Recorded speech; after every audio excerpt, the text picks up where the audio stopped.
ஒரு 50-60 ஆண்டுகளுக்கு முன்பு ஒரு குரல் தமிழகத்தில் ஒலித்தது.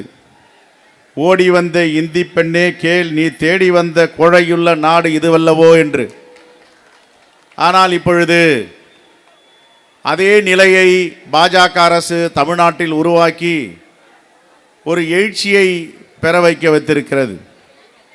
எங்களுடைய உரிமை தொகை எங்களுக்கு திருப்பி தாருங்கள், எங்களுடைய அடுத்த தலைமுறையை காப்பதற்கு தமிழ்நாடு அரசு துடித்து கொண்டிருக்கிறது, அந்த உரிமையை பறிக்காதே.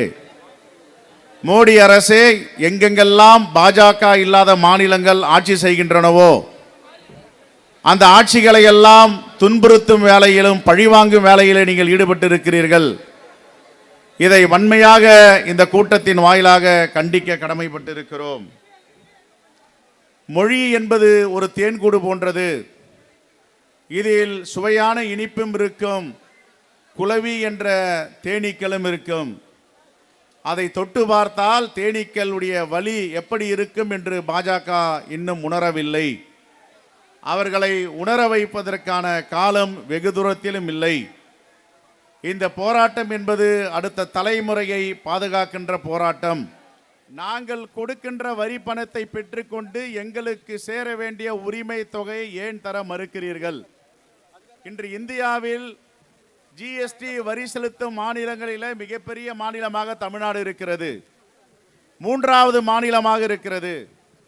நாங்கள் மகாராஷ்டிரா, கர்நாடகாவுக்கு பிறகு ஏறக்குறைய 1,35,000 கோடி வரியை ஒன்றிய அரசிற்கு தருகிறோம். எங்களுக்கு உரிய உரிமையை ஏன் தர மறுக்கிறீர்கள் என்று கேட்டால் இதுதான் ஜனநாயகம் என்று பாஜக சொல்லுகிறது. இந்த ஜனநாயகத்தின் ஊன்றுகோலாக இருக்கின்ற தமிழ்நாட்டின் மக்கள் எல்லாம் அவர்களை பார்த்து கேட்கிறார்கள், எங்களுடைய மொழி, எங்களுடைய கலாச்சாரம், எங்களுடைய பண்பாடு, இதை நீங்கள் சிதைத்தால் நாங்கள் இதை அனுமதிக்க மாட்டோம் என்று. அதற்கு சாட்சியாகத்தான் இந்த கூட்டம் இங்கே நாம் கூடியிருக்கிறோம்.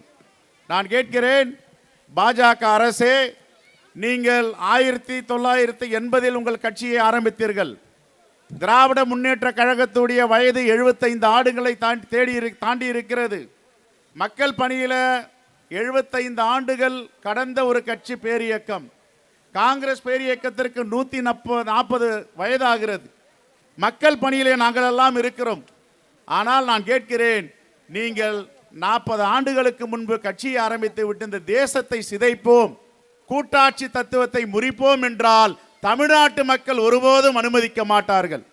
நீங்கள் எல்லா மாநிலத்திலும் உங்களுடைய வாளை ஆட்டலாம், உங்களுடைய பாசிசத்தை காட்டலாம். இந்த மாநிலத்தில் இந்த மக்கள் பாதுகாவலராக மாண்புமிகு முதலமைச்சர் தளபதி இருக்கிறார். இதில் நீங்கள் நினைவு கூற வேண்டும். சுட்டெரிக்கும் சூரியனாக தமிழ்நாட்டு முதலமைச்சர் இருக்கிறார். நீங்க தமிழ்நாட்டு மக்களை தொட்டால் உங்களுக்கு ஷாக் அடிக்கும் என்று பல முறை நிரூபித்து காட்டியிருக்கிறார் நம்முடைய முதலமைச்சர். மோடி அவர்களே, பாஜக அரசே, ஒன்று மட்டும் புரிந்து கொள்ளுங்கள். தலைமை பண்பு என்றால் என்ன? அரசியல் பண்பு என்றால் என்ன? கூட்டாட்சி தத்துவம் என்றால் என்ன? ஜனநாயகம் என்றால் என்ன? ஜனநாயகம் மாண்புக்கு பேர் போன நாடு இந்திய திருநாடு. இந்த இந்திய திருநாட்டுக்கு வழிகாட்டுகின்ற மாநிலம் தமிழ்நாடு. ஜவஹர்லால் நேரு அவர்களை இந்தி போராட்டம் அறிவித்த பிறகு நம்முடைய மேனாள் நாடாளுமன்ற உறுப்பினர் சம்பத் அவர்களும் இன்னொரு நாடாளுமன்ற உறுப்பினர் தர்மலிங்கம் அவர்களும் சென்று சந்திக்கிறார்கள். நேரு அவர்கள் சொன்னார், நான் பிரதமராக இருந்து சொல்லவில்லை, உங்களில் ஒருவனாக சொல்லுகிறேன். ஒரு வாரம் இந்த கடிதம் வந்தாகிறது, பார்க்க முடியவில்லை, வருந்துகிறேன். நான் வெளிநாடுகளில் சுற்றுப்பயணத்தில் இருந்தேன். இப்பொழுது சொல்லுகிறேன், இருமொழி கொள்கை தமிழ்நாட்டில் நடைமுறையில் இருக்கும், இதை யாரும் மாற்ற முடியாது என்ற உறுதிமொழி அளித்தார். ஆனால் சம்பத் அவர்களும் தர்மலிங்கம் அவர்களும் மூத்த தலைவர்கள் வீடு வந்து சேர்வதற்குள்ளாக அவருடைய வீட்டில் கடிதம் இருக்கிறது, ஜவஹர்லால் நேரு அவர்கள் கைப்பட எழுதி கொடுத்திருந்தார். இதைத்தான் லால் பகதூர் சாஸ்திரியும் நாடாளுமன்றத்திலே சொன்னார். எங்களுடைய நேருஜி என்ன வாக்கு கொடுத்திருக்கிறாரோ, எதை ஒப்புக்கொண்டிருக்கிறாரோ, என்னுடைய ஆட்சி தொடர்ந்து இதை கடைபிடிக்கும், இருமொழி கொள்கை தமிழ்நாட்டில் நடைமுறைப்படுத்தும் என்று சொன்னார். மோடி அவர்களே, நாங்கள் கேட்கிறோம், இருமொழி கொள்கையை படித்தவர்கள் நாசாவிலே வேலை பார்க்கிறோம், இருமொழி கொள்கை படித்தவர்கள் உலக நாடுகளிலே வேலை பார்க்கிறோம். நாங்கள் வட மாநிலங்களே சென்று நடுவு நடவில்லை, ஓட்டலிலே விடுதிகளிலே பணியாற்றவில்லை, கொளுத்து வேலை செய்யவில்லை. மும்மொழி கொள்கை படித்தவர்கள் இருமொழி கொள்கை படித்த தமிழ்நாட்டில் வேலை பார்க்கிறார்கள் என்பதை நீங்கள் மறந்துவிட வேண்டாம். இன்னும் 50 ஆண்டுகள் நாங்கள் முன்னேறி சென்றிருக்கிறோம். இதையெல்லாம் கொடை. பெருந்தலைவர் காமராஜர் முதல் முத்தமிழறிஞர் கலைஞர் வரை உயர்கல்வியும் பள்ளி கல்வித்துறையும் தமிழ்நாட்டிற்கு கொடையாக அளித்திருக்கிறார்கள். உலக நாடுகளுக்கு சென்றால் எங்க மருத்துவம் பார்க்கலாம் என்றால் தமிழ்நாட்டை கை காட்டுகிறார்கள். மருத்துவத்துறையில கல்வித்துறையில நாங்கள் புரட்சி செய்து கொண்டிருக்கிறோம். அது மட்டுமல்ல, அன்னை இந்திரா காந்தி அவர்கள் பிரதமராக இருக்கும் பொழுது 12ஆம் மாதம் 16ஆம் தேதி 1967ஆம் ஆண்டு ஒய்பி சவான் அவர்கள் உள்துறை அமைச்சர் நாடாளுமன்றத்தில் உரையாற்றும் பொழுது சொல்லுகிறார், நேருஜி அவர்கள் கொடுத்த வாக்குறுதியும் லால் பகதூர் சாஸ்திரி கொடுத்த வாக்குறுதியும் அன்னை இந்திரா காந்தி அவர்கள் தொடர்ந்து நடைமுறைப்படுத்துவார். இதில் எந்த மாற்று கருத்தும் கிடையாது.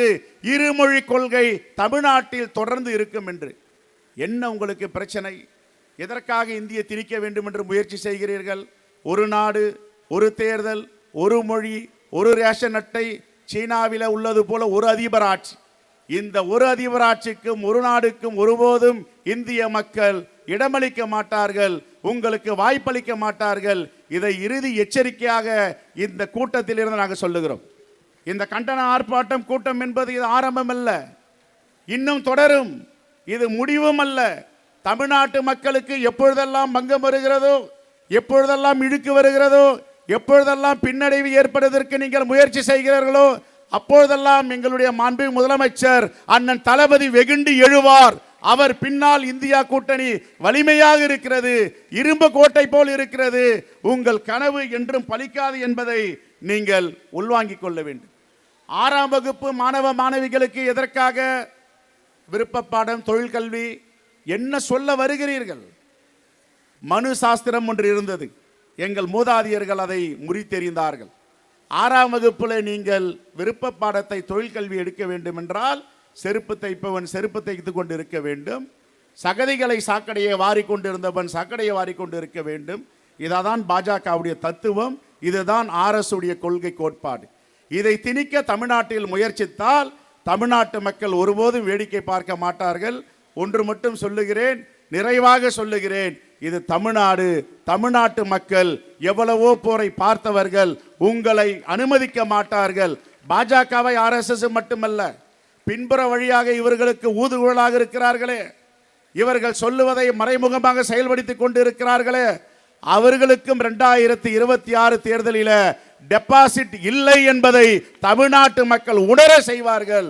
ஆகவே இந்த கூட்டம் என்பது ஆரம்பம் அல்ல, இந்த கூட்டம் என்பது தமிழ்நாட்டுக்கு மட்டுமல்ல இந்தியாவிற்கு மிகப்பெரிய ஒரு வழிகாட்டியாக இருக்கும் என்று சொல்லி இந்த கண்டன ஆர்ப்பாட்டத்தை ஏற்பாடு செய்த திராவிட முன்னேற்ற கழகத்தின் தலைவர் அவர்களுக்கும், துணை முதலமைச்சர் அவர்களுக்கும், அமைச்சர் பெருமக்களுக்கும், மூத்த தலைவர்களுக்கும் என்னுடைய மனமார்ந்த நன்றியை தெரிவித்து விடைபெறுகிறேன். நன்றி, வணக்கம், ஜெய்ஹிந்த்.